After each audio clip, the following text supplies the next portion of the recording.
Hello students, स्वागत है सभी का हमारे इस यूट्यूब चैनल पर। तो आज की क्लास में हम लोग सीखेंगे स्ट्रक्चर ऑफ द मॉलिक्यूल्स का पार्ट नंबर 3। इससे पहले हम दो पार्ट आपको पढ़ा चुके हैं। अगर आप दोनों पार्ट ना देखे हो तो सबसे पहले आप उस पार्ट को देखें। और हाँ, अगर चैनल पर नए विजिट कर रहे हो तो चैनल को जरूर से जरूर सब्सक्राइब कर लें, अपने दोस्तों में भी शेयर कर दें और बेल आइकन को प्रेस करना ना भूलें, ताकि आगे आने वाली अगली वीडियोज़ का नोटिफिकेशन आपको मिलती रहे। चलिए, तो आज की क्लास में हम लोग जो सीखने वाले हैं, कुछ नया सीखने वाले हैं। इसमें क्या, जैसे हमने स्ट्रक्चर बनाया, अब इसमें स्ट्रक्चर जो भी बनाना होगा उसमें पेरोक्साइड का स्ट्रक्चर आज बनाना सीखेंगे। तो चलिए सबसे पहले हम लोग पेरोक्साइड के बारे में जानते हैं। क्या होता है पेरोक्साइड? PEROXID, peroxide. तो देखिए, पेरोक्साइड का स्ट्रक्चर कैसे बनाते हैं, यानी पेरोक्साइड होता क्या है। जहां पर दो ऑक्सीजन आपको एक साथ मिल जाए, ऐसे इस तरीके से जब आपका स्ट्रक्चर बन जाए, तो ये जो होगा इसी को बोला जाएगा पेरोक्साइड बॉन्ड। क्या बोला जाएगा? Peroxide bond. पेरोक्साइड बॉन्ड बोला जाएगा, इसी को बोला जाएगा पेरोक्साइड बॉन्ड। पेरोक्साइड बॉन्ड क्या होता है, इस पे कितने चार्ज होते हैं, सब चीजें हम आपको बताते हैं। चलिए थोड़ा सा ध्यान दीजिए। देखिए, अगर हम इसमें किसी भी मतलब किसी भी मॉलिक्यूल्स का अगर हम स्ट्रक्चर बनाते हैं तो सबसे पहले तो हमको उसका ऑक्सीडेशन स्टेट निकालना होता है। और अगर ऑक्सीडेशन स्टेट उसके ग्रुप नंबर से ज़्यादा आता है तो हम जान जाएंगे कि ये कैसा है, पेरोक्साइड है। तो पेरोक्साइड को कैसे चेक करेंगे, चलिए हम आपको एग्जाम्पल के थ्रू बताते हैं। तो एक एग्जाम्पल लेते हैं, H2SO5। H2SO5 हमने एग्जाम्पल ले लिया। अब देखिए, जो हाइड्रोजन होता है, मैं थोड़ा सा इधर बताता हूं आपको। हाइड्रोजन जो होता है उसके ऊपर जनरली प्लस का 1 चार्ज होता है। एक मिनट।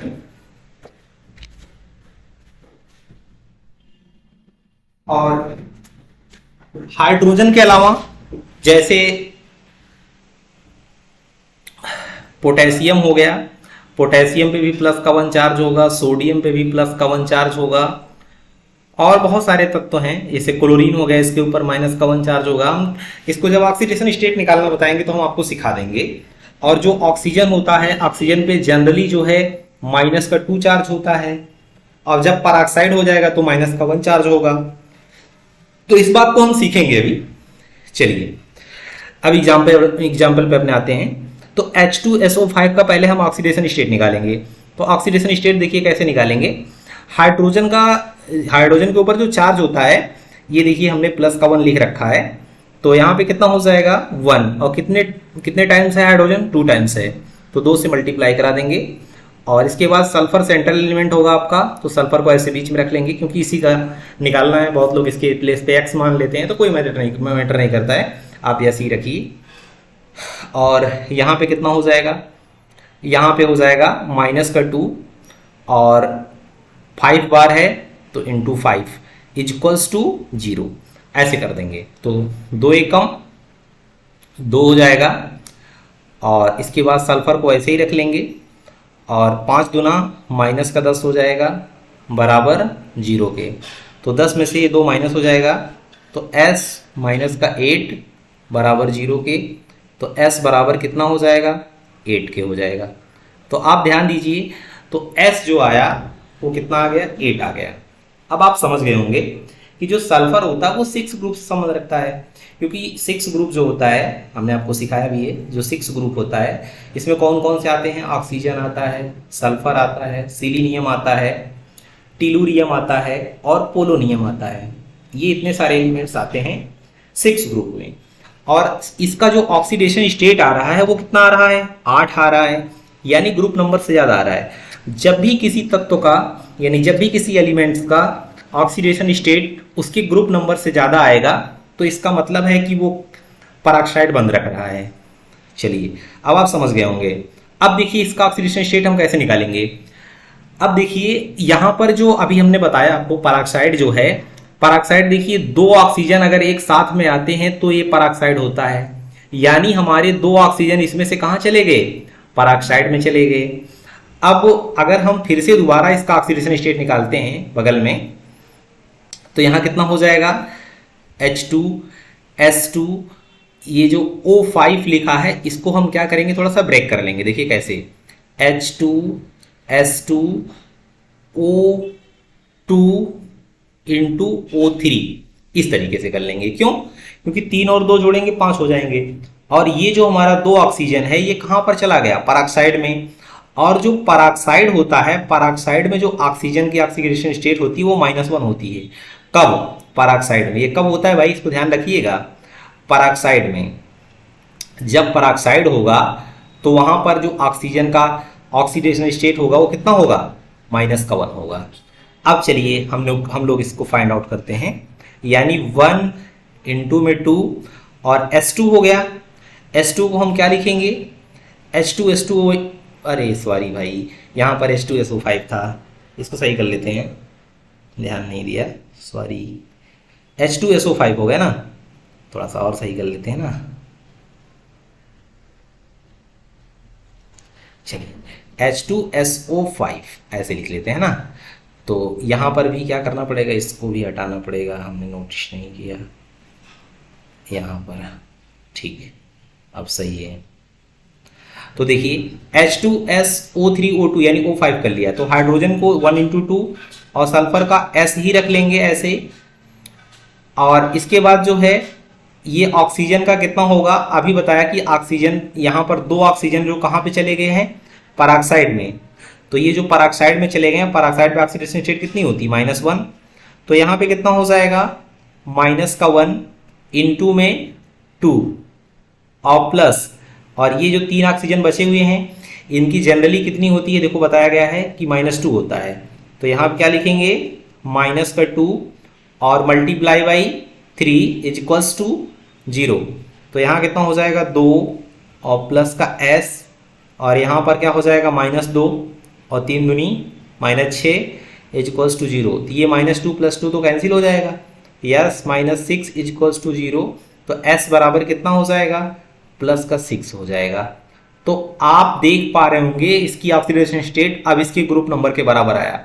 यानी अगर हम कोई किसी भी मॉलिक्यूल्स का अगर हम वो निकाल रहे हैं, ऑक्सीडेशन स्टेट निकाल रहे हैं, यानी किसी भी मॉलिक्यूल का अगर हम यानी किसी भी एलिमेंट्स का अगर हम ऑक्सीडेशन स्टेट निकाल रहे हैं, अगर उसके ग्रुप नंबर से ज़्यादा आ रहा है तो यूं समझिए कि वो क्या रख रहा है? पराक्साइड बंद रख रहा है। और पराक्साइड बंद की स्थिति में जितना ग्रुप का नंबर होगा, यानी जिस ग्रुप से संबंध रखेगा वो एलिमेंट्स, उतना ही उसका ऑक्सीडेशन स्टेट आएगा।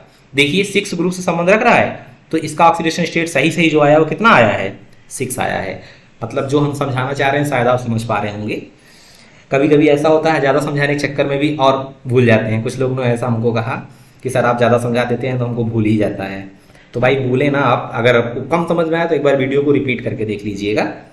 चलिए अब हमको क्या करना है? अभी तो हमको इसका स्ट्रक्चर ड्रान करना है, वो काम तो हमने अभी किया ही नहीं। चलिए अब नेक्स्ट पेज पे चलते हैं। अब इसका हम स्ट्रक्चर ड्रान करते हैं, किसका? H2SO5 का। चलिए इसको लिखेंगे फिर से, H2SO5। H2SO5 का क्या करना है? हमको स्ट्रक्चर ड्रान करना है। तो सबसे पहले इसका सेंट्रल एलिमेंट कौन हो जाएगा? सेंट्रल एलिमेंट हमारा सल्फर होगा, और सल्फर को हम सेंट्रल एलिमेंट बना लेंगे, यानी बीच में सल्फर को रख लेते हैं। चलिए अब सल्फर को पता है 6 होता है, आउटर मोस्ट शेल में 6 इलेक्ट्रॉन होंगे क्योंकि ये 6 ग्रुप से संबंध रखता है। तो 1 2 3 4 5 6 इस तरीके से हम जोड़ लेंगे। अब देखिए इससे क्या करेंगे? एक ऑक्सीजन यहाँ पर जोड़ लेंगे, और ऑक्सीजन के बाद फिर इसे एक हाइड्रोजन जोड़ लेंगे यहाँ बगल में। अब यहाँ पे देखिए क्या करना पड़ेगा आपको? 2 ऑक्सीजन साथ में रखना पड़ेगा, और यहाँ पर फिर एक हाइड्रोजन। बैलेंसी भी तो सबकी होनी चाहिए। देखिए एक है हाइड्रोजन के पास, एक यहाँ से पास जाएगा 2, इसका डुप्लेट पूरा। इसके पास 1 2 3 4 5 6 है, 7वां यहाँ से, 8वां यहाँ से। ऐसे इसका भी 1 2 3 4 5 6 7 8 इसका भी पूरा। इसका देखिए 1 2 3 4 5 6 7 8 इसका भी पूरा। 1 2 3 4 5 6 7 8 इसका भी पूरा। हाइड्रोजन का एक यहाँ से ले लेगा, डुप्लेट पूरा हो जाएगा। तो अभी देख पा रहे होंगे कि आप ये किसका बन पाया है? H2SO3 का बन पाया, O5। और हमने बताया था कि जब बैलेंसी पूरी हो जाए तो वो कोऑर्डिनेट बांड द्वारा किसी को भी दे सकता है। तो इधर एक ऑक्सीजन लगा देते हैं, ऑक्सीजन के पास 6 होगा, 2 यहाँ से पा जाएगा, इसका 8 हो जाएगा, और यहाँ पर भी 2 पा जाएगा तो इसका भी 8 हो जाएगा। तो हम इस तरीके से इसका स्ट्रक्चर ड्रा कर पाएंगे। और ये किसका स्ट्रक्चर हुआ? H2SO5 का। और ये देखिए 2 ऑक्सीजन साथ में आ रहे हैं, तो इसलिए ये क्या रख रहा है, पेरोक्साइड बंद रख रहा है, और इसका नाम हम आपको बता देते हैं। इसका नाम क्या होगा, इसका नाम होगा पराक्सी, क्योंकि पेरोक्साइड है तो इसके सामने क्या लग जाएगा, पराक्सी, PEROXI, पराक्सी मोनोसल्फ्यूरिक एसिड। क्योंकि सल्फर एक बार है तो इसलिए मोनो शब्द का यूज होगा, monosulfuric acid, SULPHURIC, monosulfuric acid, पराक्सी monosulfuric acid. चलिए एक और हम इसी में एक और स्ट्रक्चर बनाते हैं, और अगला हम ले लेते हैं। अगला मॉलिक्यूल हमारा है H2S2O8। क्या है, H2S2O8। ठीक, अब आप समझ पा रहे होंगे, देखिए 1 × 2 और प्लस का 2s, सल्फर है ना, S2 दो ही बार है तो यहाँ पे 2 और s लिख लेंगे। ऑक्सीजन का कितना लिखेंगे, -2 और मल्टीप्लाई बाई 5 = 0। तो 2 1 कम 2 प्लस का 2s, 5 दूना माइनस का 10 = 0। और यहाँ पर देखिए H2S2O5 नहीं बल्कि O8 है, सॉरी क्यों गलती हो रही भाई आज इतना, 8 है। तो यहाँ पर कितना हो जाएगा, यहाँ पर भी कितना हो जाएगा, 8 हो जाएगा। तो 8 दूना कितना हो जाएगा, 16 हो जाएगा। अब देखिए 16 में से 2 जाएगा ये, तो 2s - 14 हो जाएगा बराबर 0 के। तो 2s बराबर कितना हो जाएगा, 14 के, यानी s बराबर कितना हो जाएगा, 2 से डिवाइड हो जाएगा तो कितना हो जाएगा, 7।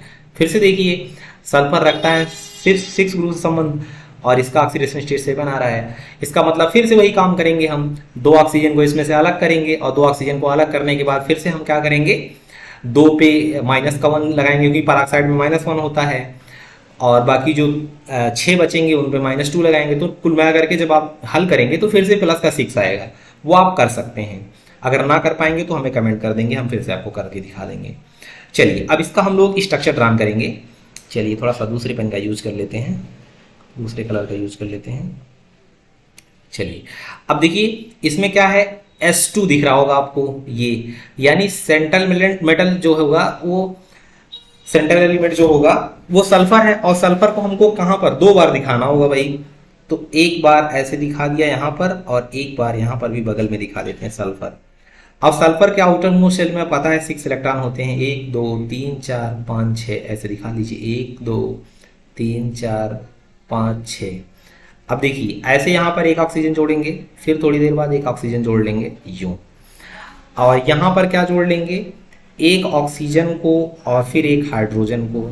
इधर भी क्या करेंगे, एक ऑक्सीजन को और एक हाइड्रोजन को, क्योंकि ऑक्सीजन को हमें 8 बार दिखाना है।